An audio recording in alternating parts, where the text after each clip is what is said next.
हर हर महादेव, हर हर शंभू। मैं मनीषा आप सभी का स्वागत करती हूँ रिद्धि सिद्धि आस्था पे। आप सभी को पता है कि श्राद्ध का समय चल रहा है, हमारे पितृ पक्ष का समय चल रहा है और यह 16 दिन हमारे पितरों को समर्पित है। कहा जाता है कि यदि हम अपने पितरों को प्रसन्न कर लेते हैं तो हमारे जीवन में आ रही सभी समस्या का हल हो जाता है तथा उनका आशीर्वाद हमारे जीवन में बना रहना आवश्यक होता है। क्योंकि पितृदोष जब हमारे जीवन में लग जाता है तो हमारा जीवन बहुत ही संकट और बहुत ही दुविधाओं से भर जाता है, जैसे कि तरक्की वगैरह हासिल ना होना, लक्ष्मी का प्राप्त नहीं होना इत्यादि ऐसे बहुत सी समस्या हमारे जीवन में आती हैं। तो यदि आप सभी ने अपने पितरों के प्रसन्न करने के लिए अभी कोई कार्य नहीं किया है तो इन चीज़ों में से दान जरूर करें, अवश्य करें। इन 16 दिनों में पितरों को अवश्य जो होता है कुछ ना कुछ दान जरूर करें। जल अर्पित करना होता है, ब्राह्मणों को खाना खिलाना होता है। यदि आपने इनमें से कोई कार्य नहीं किया है तो यह चीज़ जरूर करें। आप मैं छोटी सी 5 चीज़ें बता रही हूँ जिसको दान करने से साक्षात हमारे पूर्वजों को लगता है और तथा उनका आशीर्वाद हमें प्राप्त भी होता है। सबसे पहला नियम, आप सभी को दान करना है। संभव हो तो आप सभी को कपड़े वस्त्र दान करने हैं। वस्त्र किसको दान करेंगे? हमारे ब्राह्मण जी को। हमारे मंदिर में पंडित जी होंगे तो उनको आपको गमछा या फिर धोती और एक होता है कुर्ता, ठीक है। ये 3 चीजें आपको ब्राह्मण को देनी है वस्तु, ठीक है। यदि आपने पहले कर दिया है तो आप अभी भी करना चाहे तो कर सकते हैं, ठीक है। श्राद्ध के समय आपने यदि श्राद्ध कर लिया है गया में तो कोई बात नहीं, आप दोबारा से आप दान कर सकते हैं। ऐसा नहीं है कि नहीं कर सकते हैं, क्योंकि जितना हम देते हैं तो पूर्वज हमसे उतना ही प्रसन्न होते हैं, दोस्त जो है हमसे नाराज नहीं होते हैं, ठीक है। तो आप दान अवश्य करें। हमें दान क्या करना है? धोती दान करना है, गमछा दान करना है और एक कुर्ता दान करना है। ये 3 चीजें हमें ब्राह्मण को दान करनी है, ठीक है। इससे हमारे जो पितृ दोष है वो कम होते हैं तथा उनका आशीर्वाद भी बना रहता है।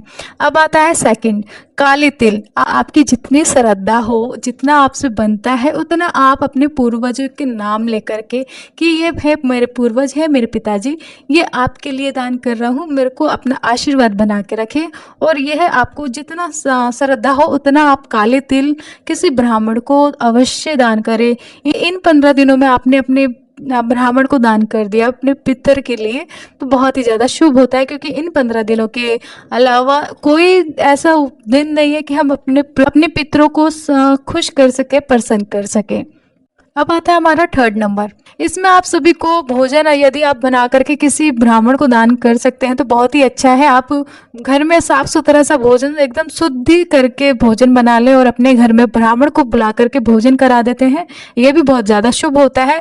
यदि ये भी नहीं हो रहा है तो आप कच्चे जो अनाज होते हैं किसी भी पंडित को आप दान कर सकते हैं, जिसमें चावल हो गया, आटा हो गया, चीनी हो गई, दाल हो गया, गुड़ हो गया, ये सारी चीजें, नमक भी आप दान कर सकते हैं। तो आप किसी भी ब्राह्मण को दान कर सकती हैं, ठीक है। इससे भी हमारे जो पितर होते हैं वो भी प्रसन्न हो जाते हैं तथा उनका आशीर्वाद भी बना रहता है और हम पे पितृ दोष भी नहीं लगता है। अब आता है हमारा 4th नंबर। आप घी और गुड़ भी किसी ब्राह्मण को या किसी गरीब इंसान को दान करती हैं इन 15 दिनों में, ठीक है। आपको किसी भी 15 दिन की किसी भी तिथि को आप दान कर सकते हैं या 14 तारीख को भी यदि कर लेती हैं, ये भी बहुत अच्छा दिन है।